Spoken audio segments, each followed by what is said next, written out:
Glória a Deus. Irmãos, nós temos um foco nesse semestre, os irmãos sabem muito bem. E nós temos trabalhado, de alguma forma, nessa unidade. Como igreja, nós temos trabalhado para aprendermos mais, para absorvermos aquilo que é a vontade de Deus para nós, nessa questão da unidade. E nós cremos que temos avançado demais. Eu tenho testemunhos de irmãos que nos procuraram no tempo do jejum. Nós fizemos o jejum de 21 dias. O som está bom aí atrás? Está bom? Ok. O jejum de 21 dias. E nesse jejum, nós lemos aquele livro, também do pastor Aloísio, né? E muitos irmãos nos procuraram para falar quanto foram abençoados. Quanto Deus falou, quanto perceberam que precisavam ler aquilo, ou orar por aquilo, ou de alguma forma ser exposto a esse material. Porque realmente nós precisamos andar como igreja de uma forma unida, né? Temos falado sobre isso, ministrei algumas palavras no passado. E hoje eu queria falar de novo sobre isso. Desse tema que é tão importante para nós e que nós temos de alguma forma focado no semestre. Porque realmente nós precisamos avançar como igreja. Eu sei que nós já avançamos bastante, mas há muito mais ainda. E isso vai durar até quando, irmãos? Até o final do semestre? Até quando? Até que Jesus venha. Ok? Porque sempre nós temos uma ou outra coisa para trabalhar. Sempre nós temos uma ou outra coisa para avançar, para dar resposta. Quem concorda comigo, diga amém. Vou forçar vocês a dizer amém agora então. Amém? Ministramos semana passada, agora você não tem mais desculpa. Eu vou te dar a oportunidade. Amém? Bom, nessa questão, eu queria começar dizendo que, falando sobre a questão da unidade, existe uma frase que eu mesmo falo bastante nisso, porque eu penso que isso é um dos principais motivos de nós estarmos vivos. E talvez você deve ter ouvido muito essa frase, né? Deus tem um plano na sua vida. Deus tem um propósito na sua vida. Quantas vezes você já ouviu isso? Eu mesmo já falei várias vezes aqui para nós como igreja. Porque isso é uma realidade. Realidade tem a ver com aquilo que Deus... Isso tem a ver com aquilo que Deus tem para você, né? Do seu propósito. Você não pode viver uma vida alheio à vontade de Deus. Porque senão vai chegar no final dos seus dias e você vai ver quanto tempo você perdeu com coisas que eram inúteis, fúteis. Né? Coisas que você não deveria ter investido, investiu, ou coisas que você deveria ter investido, não investiu. Então acho que isso é uma das piores coisas que pode acontecer conosco. Então eu quero mais uma vez te dizer, Deus tem um plano na sua vida. Fala aí para a pessoa que está do seu lado, Deus tem um plano na sua vida, fala o nome dela. Ah, eu já ouvi isso, pastor. Eu já ouvi isso muitas vezes. Que bom que você já ouviu muitas vezes. Então significa que Deus tem um plano na sua vida. Deus tem um propósito para você. Você está vivo e está respirando hoje porque Deus quer te usar como instrumento dele nesse tempo aqui. Não é somente para você ficar trabalhando, né, ganhando as coisas que você quer, né, que até são muito boas naturalmente, ainda que nós podemos desfrutar de muitas coisas boas. Mas eu creio que há mais. Deus quer nos usar para marcar essa geração. Nós temos exemplos de homens de Deus que marcaram a geração. E eu quero falar de um deles hoje. E esse homem se chama Elias. Alguém já ouviu falar em Elias? Elias foi um grande homem de Deus, um profeta, usado no passado com muito poder, com unção e com fogo caído. Fogo, diga fogo. O fogo que vinha do céu, poderosa, aquela experiência que os irmãos viram ali, que vocês devem ter ouvido falar já, né? Mas eu quero falar um pouco sobre Elias, e eu vou falar sobre essa situação. Apenas dando um pano de fundo, Elias foi um homem de Deus, que Deus levantou para algo, para uma missão, para um plano, para um propósito que ele tinha para a vida de Elias. Nenhum de nós temos dúvida disso, tanto é que nós falamos dele hoje, porque ele fez algo que marcou o tempo, marcou a geração dele, as pessoas que estavam vivas, e tem nos marcado até hoje, porque ainda nós continuamos falando a respeito de Elias. Então isso significa que ele fez algo importante. Eu quero dizer para você, Deus tem isso para você também. Você quer ser lembrado? Você quer deixar uma marca na vida das pessoas? Você quer deixar uma marca na vida no seu bairro onde você mora, na sua cidade, na sua nação? Eu sonho com isso, irmãos. Nós estamos vivendo e respirando para que isso aconteça. Trabalhando para isso, porque Deus quer te usar de alguma forma. Então Elias foi um homem desse, porque hoje nós estamos falando dele, ele marcou o tempo dele. Agora, vamos tentar recapitular um pouco do contexto da vida de Elias. Elias foi um homem, ele viveu em um tempo onde havia um rei. E o nome do rei era Acabe. Agora, sei que desafiar você, no próximo semestre nós teremos um curso chamado Ceifeiros, Mietitori, é assim? Mietitori, Ceifeiros, que fala para você conhecer algumas coisas a respeito da Bíblia. E eu quero te desafiar no próximo semestre, nós vamos falar sobre isso. Se eu falar muita coisa que está muito estranha para você, que você não conhece, então, semestre que vem você vai fazer Mietitori. Ok? São os ceifeiros, né? E ali nós temos estudar um pouco da Bíblia, fazemos uma aula de panorama bíblico, mas no tempo oportuno eu vou falar sobre isso. E o rei Acabe era o rei, né, daquele contexto. Só que o rei Acabe deveria ser alguém usado por Deus para conduzir uma nação a quê? A servir a Deus, a servir o Senhor. Sim ou não? Deus levantou Acabe. Só que Acabe não fazia o papel dele. Por que ele não fazia o papel dele? Porque ele tinha uma esposa.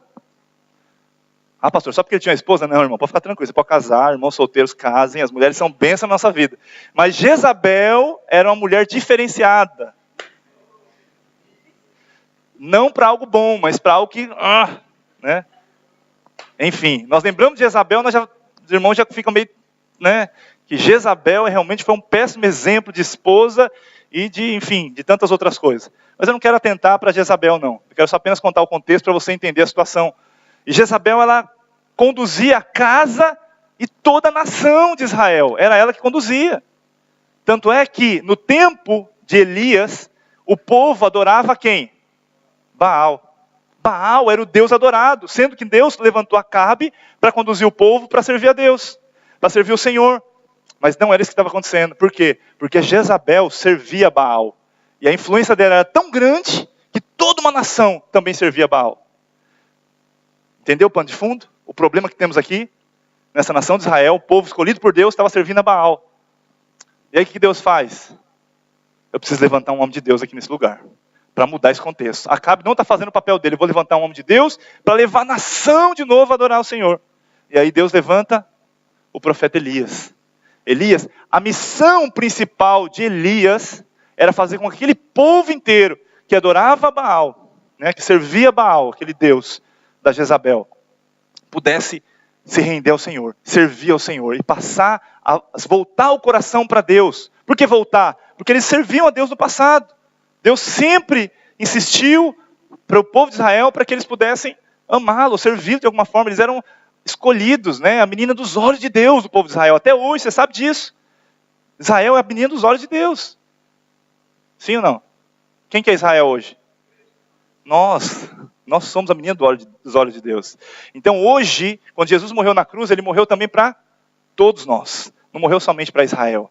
Deus tem um plano específico para Israel, levantou aquela nação, mas hoje nós somos a nação escolhida por Deus. Lá 2 Pedro 2,9 diz assim: vós sois nação eleita, povo, sacerdócio real, povo escolhido, nação eleita. Somos nós, esse povo que Deus escolheu para quê? Para ser o sacerdócio real, para exercer sacerdócio. Então nós somos esse povo.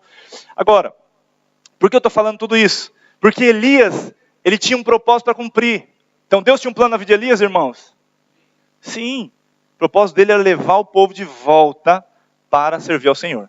E o que Elias fez? Elias entendeu isso. Elias se levantou no meio do povo e ele fez um desafio. Os irmãos sabem daquele desafio que ele fez? Onde ele mandou todos os profetas se juntarem. Ele falou para o rei, chama todos os profetas, eu vou fazer um desafio com eles. E aí chamou 450 profetas lá de Baal, todos eles ali reunidos. Ele falou, vou fazer um desafio para vocês agora. Nós vamos levantar um altar aqui agora. E você vai ter que clamar ao seu Deus, aos seus deuses ou Deus, e tem que descer fogo aqui nesse altar. Ele fez o desafio. E aí, no fogo não descia, ele falando lá, aquela história toda. E aí chegou um momento que ele foi fazer, né, a parte do desafio. Ele jogou, a Bíblia fala que ele jogou, estou tentando ser resumido por causa do tempo, irmãos. É tantas coisas ricas nós tiramos desse texto, mas eu quero resumir para focar no que eu tenho para falar. E aí, enfim, jogou água ali no altar, e aí ele orou e o fogo desceu do céu. Fogo de Deus, diga, fogo de Deus. Desceu do céu, e aí, antes dele fazer o desafio, ele mesmo falou, né? Eu vou liberar uma palavra para vocês aqui. Vocês têm que escolher o que vocês querem. Ou vocês servem a Baal, ou vocês servem a Deus. E aí ele lança esse desafio para o povo. Ele fala, aquele que o fogo descer, esse vocês devem servir. O povo aceitou. Quando o fogo desceu, aí o povo começou a servir a Deus novamente. Então, uma história bonita. Você conhece muito bem a história, ok? Uma história de êxito, sim ou não? Elias teve êxito ou não?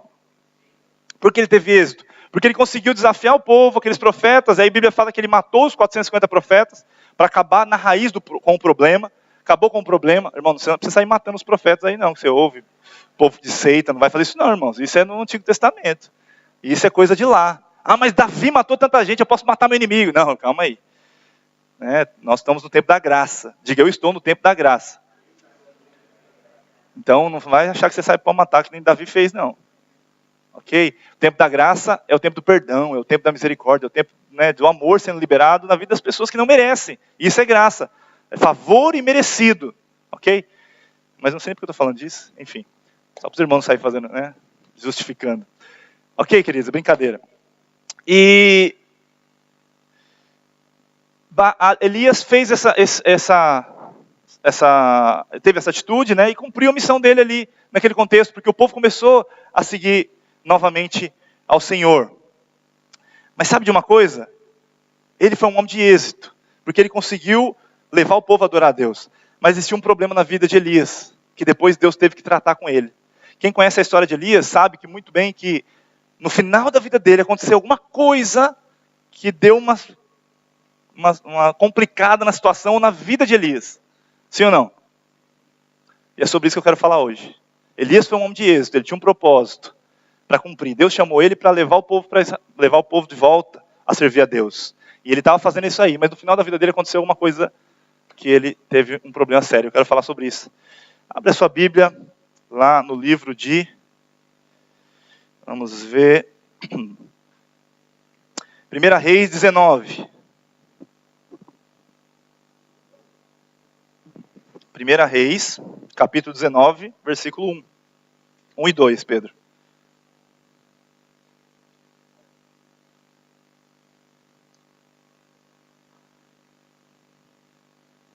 Então parecia tudo perfeito, só que algo aconteceu. A missão de Elias ficou um pouco complicada.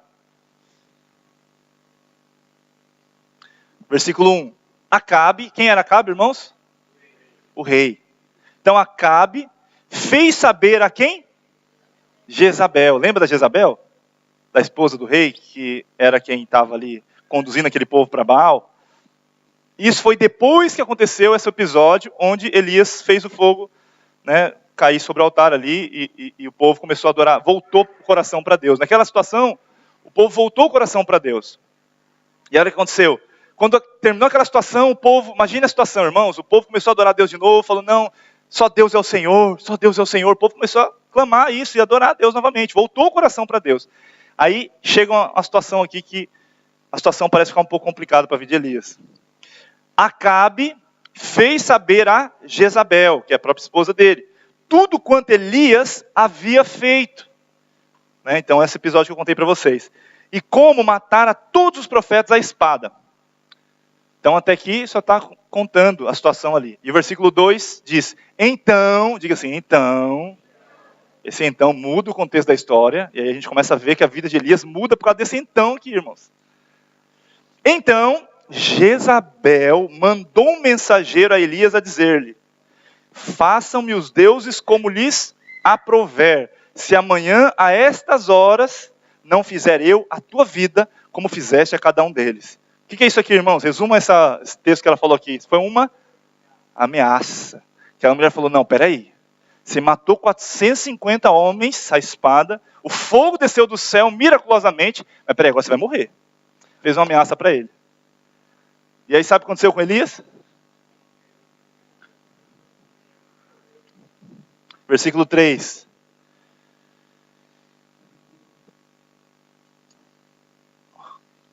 Tem versículo 3 aí na Bíblia? Antes de você ler aqui, você já sabe a história, né? Mas deixa eu dizer algo para você. Achou? Não tá, abaixou. Pode deixar só o 3, querido, por favor. Qual foi a atitude de Elias? Temendo, diga assim comigo, temendo. Então, Elias, que foi um grande homem de Deus, um profeta do Senhor, ele temeu. Ele temeu quem? Uma mulher que fez uma ameaça para ele. Isso não te deixa um pouco desconfortável? Um homem que fez o fogo cair do céu. Um homem que fez o poder de Deus de forma miraculosa. Se você sabe a história de Elias, você deve saber que ele foi usado por Deus também para parar de chover por um tempo. Houve um tempo de seca em Israel. Ele profetizou que não ia chover. Ficou 3 anos e meio sem chuva. E aí depois ele levantou no Monte Carmelo. Quando Deus falou, agora pode mandar chuva. Ele levantou lá no Monte Carmelo, começou a orar. E o que aconteceu? Choveu. Então, um homem que manda parar de chover e manda disparar. Disparar de chover. Você viu isso aí? Ouviu essa frase? Então, o homem era um homem muito usado por Deus. Foi só para você acordar, viu? Não sei que não é disparar, tá bom? O homem muito usado por Deus, ele temeu uma mulher que fez uma ameaça para ele. Ele não teve medo de Baal, que era um deus daquele povo, mas teve medo de uma mulher natural. Sabe o que isso acontece, irmãos? Aqui entra o princípio que eu quero falar para os irmãos. Elias, ele era um homem de Deus, de êxito, diga êxito. Ele era um homem de êxito, ele estava cumprindo a missão dele. Só que existia um porém, um problema na vida de Elias, que Deus precisava tratar com ele. Quantos de nós temos missões, temos propósitos, sabemos que Deus falou e tem promessa para nós de uma forma grande, sermos usados de forma poderosa. Quem tem promessa grande aqui? Pode levantar a mão sem timidez. Não, Deus me chamou. Isso fala de convicção, Deus me chamou para mudar a história dessa geração. Nós vamos conquistar essa nação para o Senhor. Quem crê comigo, diga amém. Amém. Você faz parte disso. Nós fomos chamados para isso. Para mudar o nosso contexto, onde nós estamos. E Elias estava indo pelo caminho correto. Só que um momento ele teve que se deparar com uma situação onde ele não sabia resolver. Onde ele temeu. Ele não sabia o que fazer mais. Ele não sabia como avançar. E aí que eu me detenho com os irmãos. Isso aconteceu porque Elias andava sozinho. Ele não tinha pessoas do lado dele. Ele fazia tudo e você não vê. Tinha lá um servo que estava lá quando ele orava. Vai lá e vê. Mas não era um discípulo. Não eram pessoas que estavam junto com ele. Não era uma equipe. Elias andava sozinho. E porque ele andava sozinho, o dia que ele recebeu uma ameaça de alguém importante, que era a rainha, aí ele temeu. Porque até então ele estava lutando ali, né, na equipe. Quando ele afetou o cabeça, quem era o cabeça ali naquele contexto? Não era Acabe. Nós falamos que Jezabel influenciava mais. Ela era a grande influência da idolatria naquele povo. Então, quando ele enfrentou o cabeça, o que aconteceu com ele? Ele temeu, medo. Irmãos, muitos de nós estamos indo no caminho correto para cumprir o propósito. Mas às vezes nós estamos sozinhos. E aí quando vem o chefe, quando vem o cabeça, vamos dizer assim. Se nós não temos uma equipe do nosso lado, não temos o que fazer. Nós vamos temer. Nós vamos ter a mesma resposta do que Elias. Elias era um profeta, lembra disso? Era um homem usado por Deus. Ele precisava de gente do lado dele. Os irmãos estão entendendo a importância disso? Então você pode até lutar sozinho em um determinado momento. Mas chega um momento quando vem o chefe, você precisa da equipe. Senão a equipe, se não tiver gente do seu lado, você não consegue avançar. Ninguém de nós conseguimos. Nenhum homem, por mais qualificado que ele seja, tem todos os recursos para cumprir o seu propósito, ou o propósito de Deus, sozinho. Nenhum de nós. Mesmo que tenhamos todas as capacidades, nós não temos, não podemos cumprir o nosso propósito sozinho. Nós precisamos de gente. Deus trabalha com gente, Deus trabalha com a igreja. Quem crê, diga amém. Deus trabalha com a igreja, Deus trabalha conosco, Deus está trabalhando em nós, aqui nessa nação. Há um propósito grande para Deus fazer nessa nação. Eu falo isso não com frase de efeito, não. E pode dizer amém com coragem, Fernando. Deus tem um propósito grande nessa nação. E eu falo isso com encargo no coração, porque nós não estamos abrindo mão da nossa vida indo à toa. Nós sabemos que há um propósito nessa nação. Deus nos chamou para isso. E você faz parte disso. Mas nós precisamos entender, Deus só trabalha com equipe, Deus só trabalha com exército, Deus trabalha com gente aliançada uns com os outros para avançar. Nós vamos cumprir o propósito aqui, mas não podemos ser como Elias, achar que só porque eu tenho uma unção, só porque eu tenho uma capacidade, só porque eu fiz seminário, só porque eu conheço bem a Bíblia, só porque eu fui treinado desde a infância, só porque eu me converti de pequenininho, só porque o quê e tudo mais, eu vou fazer alguma coisa sozinho. Não dá. Vai chegar um momento que você vai encontrar uma Jezabel.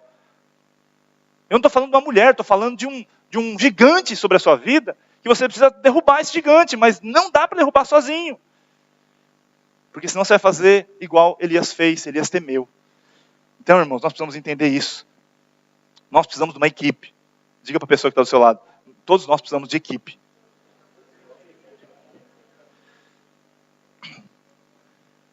Vamos ler todo o versículo 3. Temendo, essa é a atitude de Elias, depois que ele recebeu a ameaça. Temendo, pois, Elias levantou-se e, para salvar sua vida, o que ele fez? Ele foi para enfrentar Jezebel, amém? Ele se foi e chegou a Berseba, que pertence a Judá, e ali deixou o seu moço. Ou seja, Elias fugiu. Diga assim comigo, Elias fugiu. Esse homem de Deus, que é referencial, que nós falamos no início da palavra aqui, que ele é um grande referencial para nós. Amém? Elias é um referencial? Agora você fala, não sei se é mais, né? Agora, né? Não, ele é um homem de Deus. Todos nós temos falhas. E Elias foi ajustado na falha dele. Deus falou, não, peraí, vou ajustar. Você está indo muito bem na sua vida. Você está prosperando, você está tendo êxito naquilo que eu te chamei para fazer. Mas vem cá, que eu preciso corrigir alguma coisa com você. Vem aqui, vamos trabalhar junto. E aí foi um momento de tratamento, para que Elias entendesse que Deus trabalha com equipe. É nesse contexto que a gente precisa entender, como igreja, para avançarmos juntos. Então, ele precisava de uma equipe. Toda vez que nós voltamos para nós mesmos, para o nosso propósito, e focamos somente em nós, perdemos a unidade com o Senhor. E assim estamos prestes a perder o rumo das nossas vidas. O que é rumo? Rumo tem a ver com propósito. Rumo tem a ver com o plano de Deus para a sua vida. Perder o rumo tem a ver com você viver uma vida fútil. Tem a ver com você perder tempo indo por uma estrada que não leva para onde você quer ir. Amém? Os irmãos estão entendendo? Então, eu quero falar só sobre o início disso, que talvez nos ajude a resolver essa situação, porque eu penso que nós precisamos crescer como igreja nessa questão da unidade, e isso tem a ver com a equipe. Agora, quando que isso começou? Nós falamos em uma ministração no passado, eu quero só passar rapidamente aqui, que tudo começou no Éden. A origem da independência foi no Éden. Os irmãos sabem que Deus plantou um jardim, colocou o homem no jardim, e ali tinha algumas árvores que eles podiam, o homem, Adão, podia comer, e Eva também, né? Podiam comer de qualquer fruto. Apenas de uma que não era possível. Deus vetou deles comerem, que era a árvore do conhecimento do bem e do mal. O que essa árvore representa? O homem comeu dessa árvore, que ele não queria. O que ela representa? Representa vivermos na independência. Eu não preciso de Deus. Eu não preciso de ninguém. Se eu tenho conhecimento do bem e do mal, eu sei o que eu tenho que fazer da minha vida. Você consegue entender como é sensível a situação? Quando eu como desse alimento do conhecimento do bem e do mal, significa, eu sei o que é bom para mim e o que não é. Então chega, vocês não precisam ninguém ficar dando palpite na minha vida. Eu cuido da minha vida como eu quiser. O problema é meu, eu faço dela o que eu quiser. Eu vou para onde eu quero, eu não preciso de ninguém.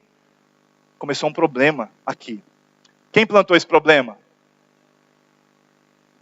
Foi a serpente, diabo, né, através da serpente, que plantou no coração de Adão. Ele aceitou. E a partir desse momento, todos nós, diga todos nós, somos influenciados por essa natureza pecaminosa, onde nós queremos viver uma vida independente. Queremos viver só, não preciso de Deus. Para que eu preciso de Deus? Eu sei cuidar da minha vida.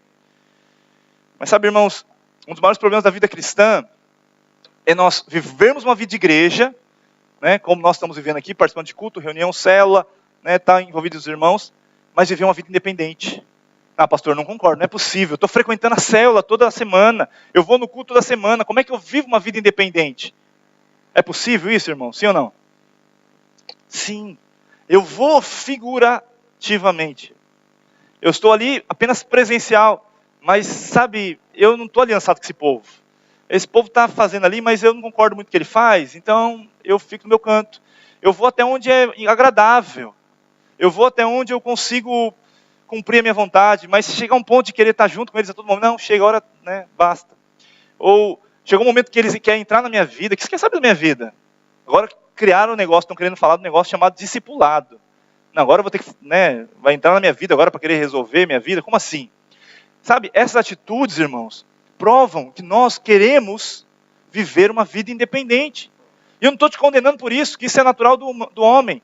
Isso é humano, isso veio de Adão lá, raiz plantada ali, né, pela serpente. Os irmãos estão entendendo? Preciso que você esteja bem atento, que o que eu estou falando aqui é importante para chegar no final da palavra e você entender. Então, essa vida independente, irmãos, nos trava, bloqueia a nossa vida, impede, porque Deus trabalha com unidade, Deus trabalha com a igreja, Deus trabalha com a equipe. E é isso que Deus fala para Elias. Agora deixa eu aprofundar um pouquinho mais. Abre a sua Bíblia em Lucas 9, versículo 24. Um dos maiores problemas da vida cristã é nós vivermos dentro das reuniões, participando das reuniões, mas cada um vivendo a sua vida particular. Isso é ruim, nós não podemos avançar. Aí talvez, o que passa na nossa cabeça é o seguinte: então o pastor está falando isso porque ele quer ficar controlando, cuidando da minha vida, né? Ou o meu líder quer ficar controlando a minha vida. Não é esse o intuito. O intuito é para que você consiga aprender a viver o plano de Deus na sua vida de forma coletiva. Deus trabalha com coletivo. Nós vamos falar disso mais daqui a pouco. Mas olha que interessante esse texto, para que você entenda a seriedade do que eu estou dizendo. Lucas 9, 24. Que letra é essa aí? Pois quem quiser salvar a sua vida, perdê-la-á. Isso, quem está falando isso aqui, irmãos? Jesus está falando. Alguém quer salvar a própria vida aqui? Agora depois desse versículo, fala, não, pastor, agora dá até medo de levantar a mão, né? Tem que entender o contexto que ele está falando aqui. Ok? Não é que você vai dar um fim na sua vida, não é isso. Não é um suicídio, um versículo para ser suicida agora aqui, né? Não é isso. Jesus está querendo te ensinar um princípio importante que eu estou tentando falar com você, que tem a ver com a vida de Elias. Pois quem quiser salvar a sua vida, perdê-la-á. Quem perder a vida, por minha causa, esse a salvará. Então, sabe, queridos, Jesus é muito claro aqui. Essa questão de salvar a sua vida é você querer cuidar da sua vida sozinho. O que ele está querendo dizer aqui é o seguinte, irmão, presta atenção, queridos. Você não pode cuidar da sua vida sozinho. Você não dá conta disso. Nenhum de nós dá conta. Nós não conseguimos. Eu não consigo cuidar da minha vida sozinho, por isso que eu faço parte de uma equipe. Por isso que eu tenho pastores que cuidam me acompanham, né? Pastor Wilson, eu falei aqui, é o meu pastor, ele me acompanha. Sempre que eu tenho alguma coisa, eu ligo lá no Brasil para falar com ele. Né? Nós temos uma equipe, nós precisamos desse acompanhamento. Nós não conseguimos ir além, sozinho. Foi o que aconteceu com Elias. Ele tentou e ele teve que fugir. Chegou um gigante que travou na vida dele e fugiu. Não dá conta, não tem como, temos que andar em equipe. Então o que Jesus está falando aqui, se você quiser salvar a sua vida, ou seja, sozinho, você está ali lutando sozinho, você vai perder a sua vida. Como assim perder minha vida? Não estou entendendo isso. Eu vou falar...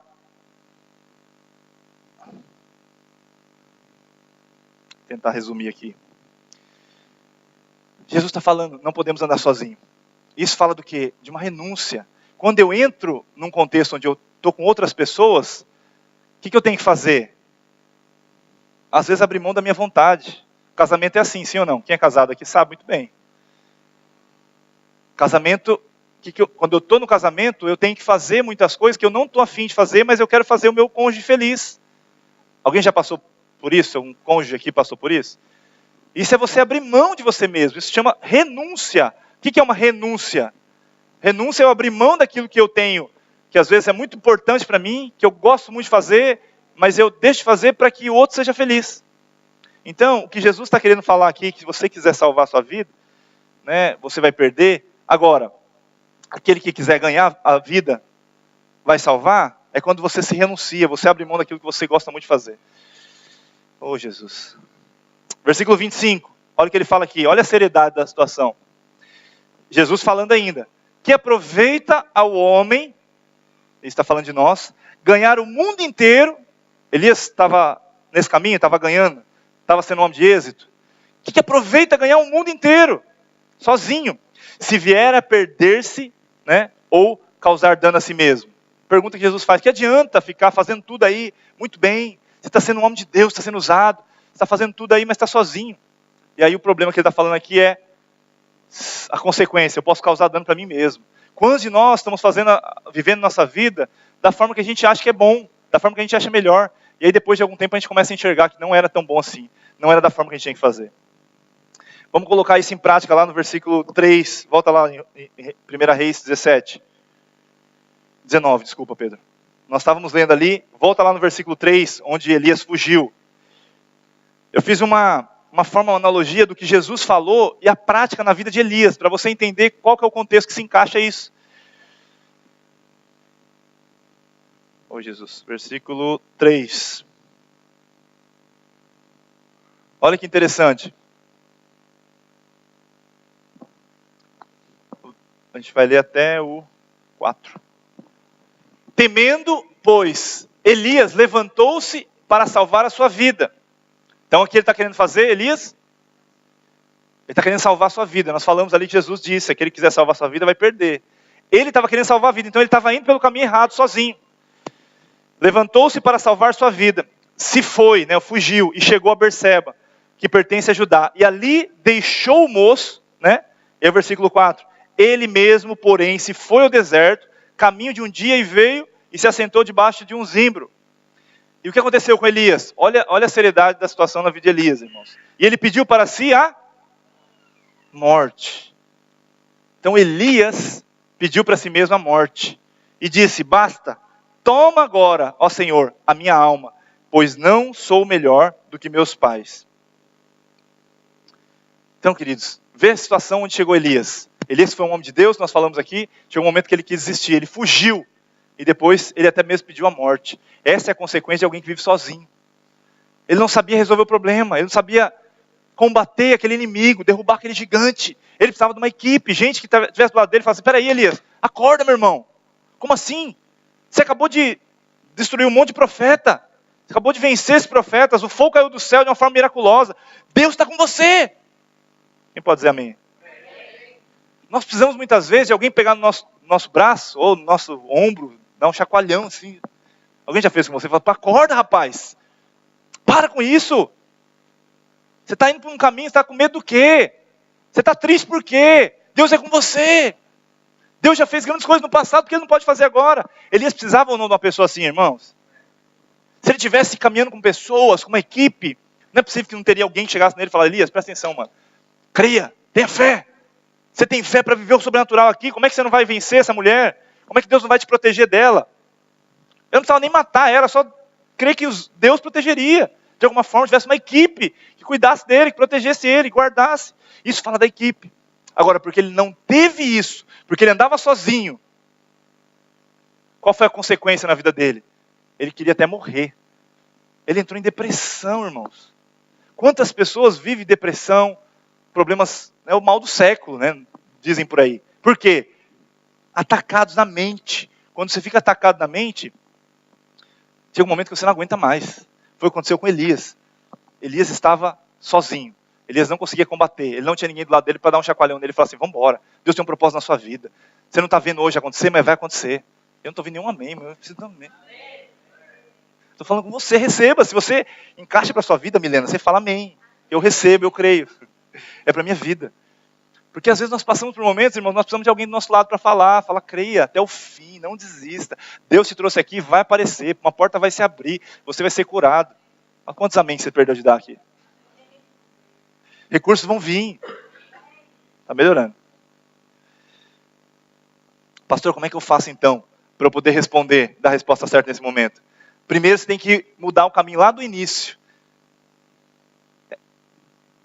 Adão comeu da árvore do conhecimento do bem e do mal. Como que eu faço para não comer da árvore do conhecimento do bem e do mal? Tem que comer da árvore da vida. Quem que é a árvore da vida? Jesus é a árvore da vida. Então, para que você comece a resolver o problema da sua vida, se alimente da árvore da vida. Não queira mais viver na independência. Viva na dependência de Cristo. Eu preciso comer da árvore da vida. É Ele que me dá vida, Ele que me sustenta, me traz a unção, me traz recursos, me traz ideias, me traz tudo que eu preciso para eu poder romper, para eu crescer nessa área. É Ele que vai te conduzir a cumprir o propósito. É Ele que vai fazer o fogo descer do céu. Elias era um homem assim. Mas a segunda coisa, onde Elias errou, é que nós precisamos fazer parte do corpo. Nós precisamos estar aliançados uns com os outros. Quando eu estou aliançado, eu como da árvore da vida, Jesus vai mostrar para você que você precisa de gente do seu lado. Você não precisa vir aqui para ouvir isso. O próprio Jesus, Ele vai estar falando com você de alguma forma. Você precisa de gente. Nós não podemos viver sozinho. Elias, que era um homem de Deus, ele precisou ser protegido. Vai lá no versículo 13. Quando nós estamos nessa comunhão com Deus, irmãos, começa a ser nítido e notório a nossa necessidade de ter pessoas do nosso lado. E quando eu falo pessoas do nosso lado, eu quero dizer gente acima de você para estar te ajudando, te direcionando, te guiando para um lugar além. Eu falo de gente que está do seu lado, que são irmãos que vão pegar no seu braço, ombrear essa obra com você, vão falar com você quando você estiver desanimado, estiver triste, falar, não é possível, Deus vai fazer. E também precisa de gente abaixo, discípulos, gente que Deus está te usando para ser instrumento na vida dessas pessoas. Como que eu consigo ver isso? Vamos ver que interessante, queridos, o diálogo que Deus tem com Elias aqui. Elias, só recapitulando, Elias estava lá na caverna, ele estava em depressão, pediu a morte para Deus. Olha a conversa de Deus com Elias. Vamos ver só reparem na conversa, o que Elias coloca como foco da conversa e o que Deus coloca como foco da conversa. Você vai ver a importância que Deus dá para a unidade. Glória a Deus. Versículo 13.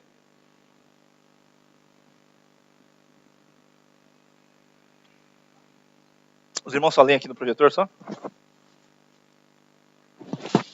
Ficou prático, né, o projetor? Glória a Deus. Ouvindo Elias, envolveu o rosto no seu manto. Isso, Elias estava ouvindo um anjo, né, que era representando Deus ali. Ouvindo Elias, envolveu o rosto no seu manto e saindo, pôs-se à entrada da caverna. Eis que lhe veio uma voz e lhe disse: que fazes aqui, Elias? Então é o anjo falando, ou Deus falando com Elias ali, né? Olha a resposta de Elias. Irmãos, olha a situação de alguém que está vivendo uma vida independente. Vivendo, ainda que com muita unção, com êxito, mas está vivendo independente. Olha qual que é o foco e qual que é o que passa na cabeça da pessoa. Ele respondeu: eu tenho sido extremamente zeloso. Ou seja, eu tenho feito tudo como deveria ser feito, como Deus espera que eu faça, pelo Senhor, Deus dos exércitos, porque os filhos de Israel deixaram a tua aliança. O que ele está falando é verdade? Sim, é verdade. Mas olha o foco dele. A conversa que ele está falando aqui, ele está perguntando o que ele está fazendo aqui, ele já está falando outra coisa. Ele está viajando, que significa que a alma dele, ou o encargo, o que estava no coração dele, estava sendo exposto nesse momento. Porque os filhos de Israel deixaram a tua aliança, derribaram os seus altares e mataram os teus profetas à espada. E eu fiquei só. Olha que Elias só. Elias estava sozinho ou não estava? E eu fiquei só e procuram tirar minha vida. Então, duas coisas a gente vê nessa fala daqui de Elias. A primeira delas é que ele achava que ele era o único que servia a Deus. O único que fazia as coisas como deveria ser feito. O único que estava no caminho correto e todos deixaram a Deus. Ninguém mais se lembrou de Deus. Só eu estou fazendo aquilo que tem que ser feito. E aí, isso é peso. Ninguém consegue fazer a obra de Deus sozinho. Por isso que muitas vezes nós vemos aí pessoas que ficam frustradas. Pessoas que lideram até igrejas, lideram células, estão frustradas. Por quê? Porque está carregando a célula, a igreja sozinho. Está carregando uma obra, uma missão sozinho. Ele estava achando que aquela missão era só para ele. Ainda que Deus levantou Elias no meio de um povo. Mas será que era só Elias mesmo que poderia fazer aquela obra? Será que Deus não poderia levantar outros para fazer junto com ele? Mas esse era o coração de Elias. Ele estava preocupado sozinho, né? Todos haviam deixado. E aí o versículo 15. Qual que é a resposta de Deus? Então Elias focou que ele estava sozinho, que só ele realmente podia fazer aquilo. E olha o foco no versículo 15 que Deus dá. Disse-lhe o Senhor: vai. Ele nem enfatiza muito o que o próprio Elias falou, né? Vai, volta ao teu caminho para o deserto de Damasco, e chegando lá, unge a Azael, rei sobre a Síria, a Jeú, filho de Ninzi, né? Ungirás rei sobre Israel, e também Eliseu, filho de Safate, de Abel-Meolá, ungirás profeta em teu lugar. O que Deus fez aqui? Ele nem se importou pelo que Elias falou. Ele falou: levanta aí de onde você está, e você vai ungir tal Azael como rei da Síria, você vai ungir Jeú, estou acertando os nomes, vai ungir Jeú como rei de Israel, e agora você vai lá, Eliseu, e unge ele como profeta no seu lugar. O que Deus está fazendo aqui, irmãos? Você consegue enxergar? Deus está montando uma equipe. Deus está falando para Elias: cara, você está preocupado, você está achando que está sozinho aí? Deixa eu te falar uma coisa, vai, prepara uma equipe para você, já que você não fez até hoje, deixa eu fazer para você, eu vou levantar esse povo. Mandou Elias preparar uma equipe. Irmãos, isso é poderoso, não sei se você consegue enxergar isso, é poderoso. Deus nem se importou com o choramingo. Como é que fala? Lamentação de Elias. Mas eu fiquei sozinho, todos te deixaram, só eu, não sei o quê. Irmãos, às vezes nós ficamos cegos. Muitas vezes nas circunstâncias que nós estamos. E nós achamos que só nós podemos vencer isso. Sabe, Deus fala para você: eu tenho pessoas do seu lado, preparadas para ser usadas para Deus, por mim na sua vida, para que vocês cresçam juntos. Deus trabalha com a igreja, Deus trabalha com a equipe, Deus trabalha com o exército. Não é com o homem só não. Como que eu sei disso? Lá em Pentecostes, no passado, vamos voltar no passado primeiro. No passado Deus levantou Elias, Deus levantou Davi, Deus levantou Moisés, um homem, em cada geração, em cada contexto, um outro. Mas lá em Pentecostes, Joel tinha profetizado que o Espírito seria derramado sobre toda a carne. E lá em Pentecostes foi derramado sobre todos nós. Então todos nós somos capacitados pelo Espírito Santo. O Espírito Santo está dentro de você, está dentro do seu irmão que está do seu lado, está dentro da pessoa que está na sua casa. Deus encheu você desse poder sobrenatural para viver uma vida em equipe. Deus está montando uma equipe aqui com Elias. Versículo 17. Quem escapar a espada de Hazael, Jeú o matará. Olha que ele fala aqui, dá a direção. Então, se escapar de um, Jeú vai e mata ele. Quem escapar a espada de Jeú, Eliseu o matará. Ou seja, vamos embora, meu irmão. Montei uma equipe, agora vamos lá, vamos enfrentar esse gigante. Quem escapar por um, vai pegar, o outro pega. Sabe, queridos, isso é montar equipe. Isso é o que Deus estava fazendo. E o versículo 18, para matar geral, para dar uma paulada na cabeça de Elias. Aí, Deus vai finalizar a história. Também conservei em Israel 7.000. Quer dizer que ele conservou em Israel, no meio onde Elias estava, Reinaldo, sabe ali? Onde Elias estava sendo usado por Deus, tinha mais 7.000, Felipe. O que era esse 7.000 que Deus estava falando? Todos os joelhos que não se dobraram a Baal e toda a boca que não beijou. Sabe o que ele falou para Elias aqui? Querido, deixa eu te falar, você está se murmurando, achando que está sozinho e morrendo aí? Querendo pedir a morte e tudo mais? Primeiro ele monta a equipe com os reis e Eliseu, que seria o discípulo que ia andar junto com ele, com Elias. E ele falou assim, eu ainda conservei mais 7.000 homens que também não se dobraram a Baal. Ou seja, eu tenho mais 7.000 homens de Deus aqui, que são como você também. E você está achando que está sozinho nessa história. Deus está levantando uma geração, irmãos. Obrigado pelos 3, 4 amém aqui. Deus está levantando uma geração para mudar a história de Milão. Deus está mudando a geração para mudar o contexto histórico dessa nação e dessa Europa. Isso tem acontecido em várias nações por aqui. Eu quero dizer para você, você faz parte disso. Talvez você não tenha noção do que eu estou te falando. Talvez isso para você é muito distante. Mas eu quero dizer para você, você é igreja. Você tem unção. Deus te capacitou, Deus te chamou para fazer parte dessa equipe. Porque Ele quer fazer um estrago nessa nação. Esse estrago para o bem, claro, né? Você crê nisso? Então eu queria que você ficasse de pé. Nós vamos orar juntos. Gustavo, você toca aí, por favor. Deixa eu te falar algo. Deus une pessoas com propósito. Diga assim comigo. Deus une pessoas com propósito.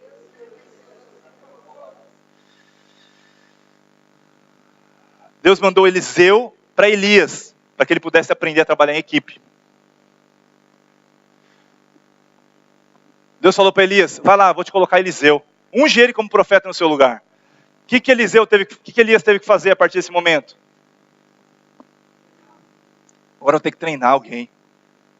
Agora eu tenho alguém do meu lado. Para um dia que eu estiver triste, eu começo a conversar, eu sei que as coisas fluem.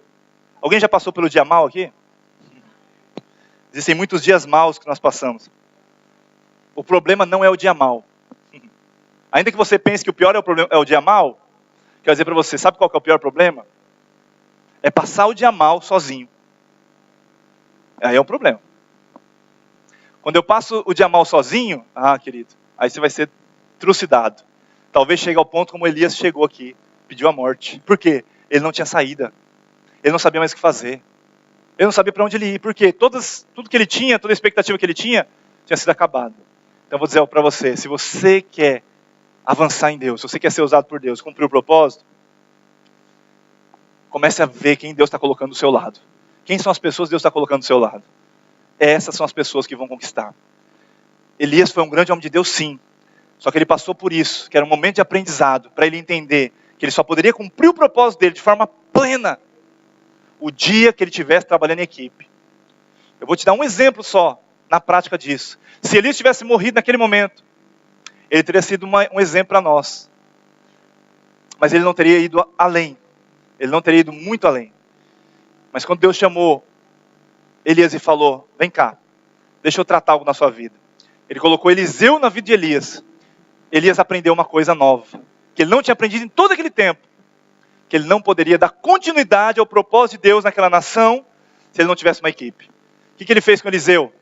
Preparou Eliseu. O dia que ele partiu, Eliseu sucedeu o ministério de Elias. Eliseu deu continuidade.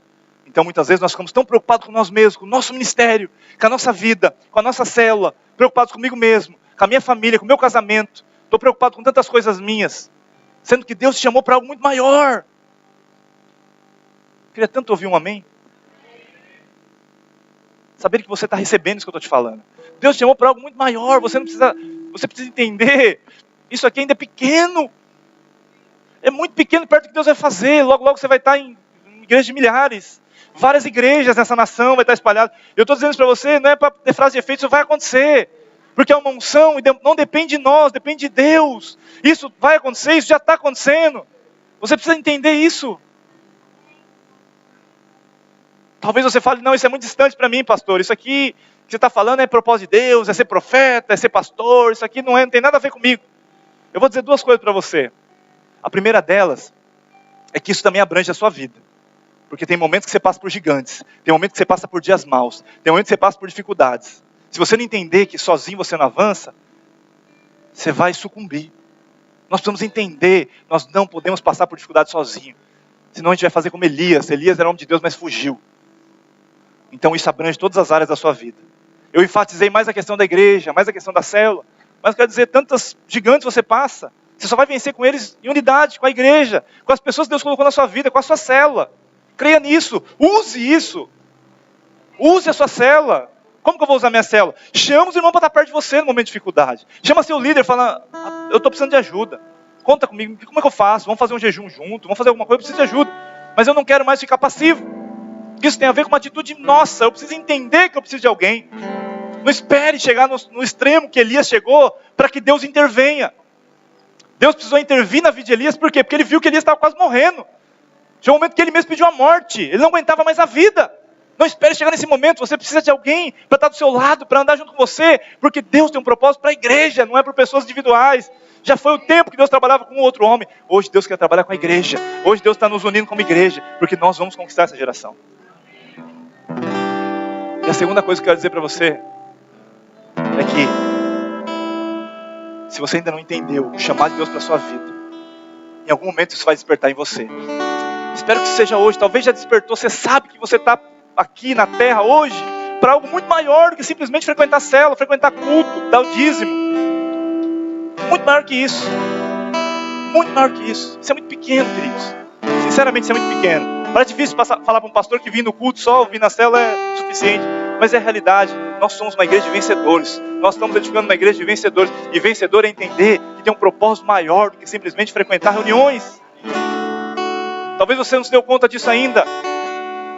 Em algum momento você vai se dar conta. Eu quero te dar a oportunidade hoje de você orar por isso.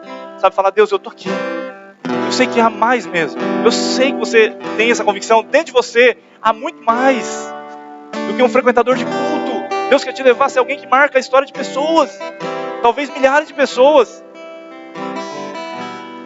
Alguns anos atrás eu não cria que eu poderia ser pastor. Na verdade eu nem queria ser. Mas um dia eu tive revelação, Deus falou comigo, falou, eu te chamei para isso. Sabe quando você entende? Fala, agora eu entendi. Eu decidi abrir mão de algumas coisas, poucas, perto do que Deus fez para mim.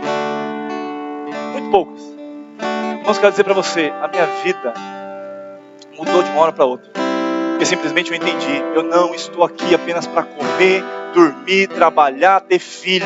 Eu estou aqui para uma obra muito maior, que vai marcar as próximas gerações, Cláudio. Somos chamados para mudar gerações.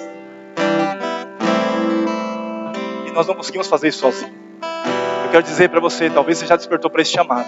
Responda a Ele. Entenda que as pessoas que estão do seu lado, foi Deus que uniu. Talvez você ainda não despertou para esse tempo. Eu quero dizer, não perca mais tempo. Olhe para isso e fala, Deus, se isso é verdade que o pastor está falando, eu quero te fazer esse desafio. Fala, se isso é verdade, Deus, fala comigo. O que o Senhor quer de mim nesse tempo? O que o Senhor quer me usar? E você vai ver que Deus vai falar com você, porque o maior preocupado com isso é Ele. Ele quer te usar. Há muito mais. Feche seus olhos onde você está, vamos orar. Deus,